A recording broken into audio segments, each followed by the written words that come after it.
So, this review has taken a really long time to do because I don't know what the hell to say about this movie.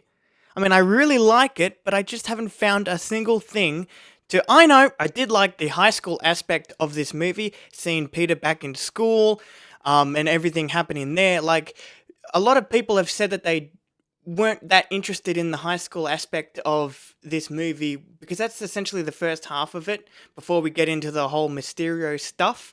And I really like that aspect of it. It was probably my favorite part of the film. Even though Mysterio is good, I really liked seeing Peter trying to get with MJ. That was one of my favorite parts of the movie, is their whole back and forth relationship and the fact that they like each other, but they don't know how to express that. And the high school aspect of this film is where most of the comedy comes from, and one of the most comedic parts of the movie that I loved.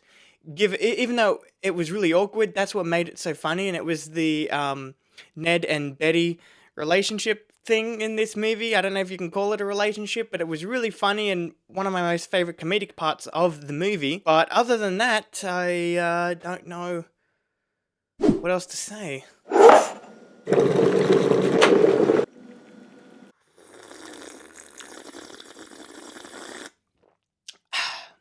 Okay, I did like Mysterio. Going back to what I said earlier, I did like Mysterio. He was a great villain for this movie. But that being said, I mean, I didn't really like him as much as Adrian Toomes from Homecoming. I didn't think they gave him the best motivation, because the motivation that they gave Adrian Toomes for the last movie is pretty much the same motivation here. If you've seen the movie, you know what I'm talking about. I mean, he has like this thing for Tony Stark, right? And that's what leads him to become a villain.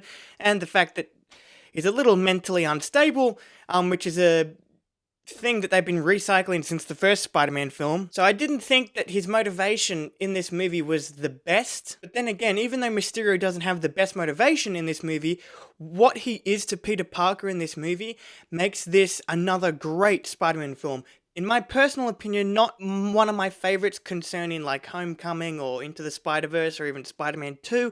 Not one of my favorite Spider-Man films.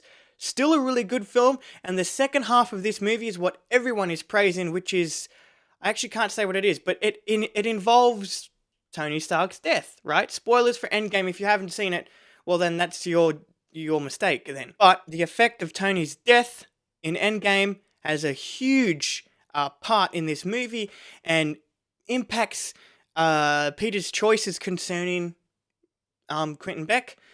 So that all was good, because I guess what you could say is that the first one was about Peter Parker learning to be Spider-Man without any of the tech and without a fancy suit. This one, I guess you could say, is about him learning to be a man on his own, like learning to be a hero on his own without anyone else. So I guess you could say like the first one was about learning to be a hero without technology or without a fancy suit, but this one is learning to be a hero completely independent of people. And that's a great lesson for Peter Parker to learn, and that is the part of this movie. That his arc in this movie and all the high school stuff, excluding Mysterio, which I thought could have had a, more in-depth motivation, but all that other stuff makes this a fantastic Spider-Man film. Anyway, this has been a great journey. Thank you for watching my Spider-Man reviews, and this video will also be in my MCU playlist, so check that out.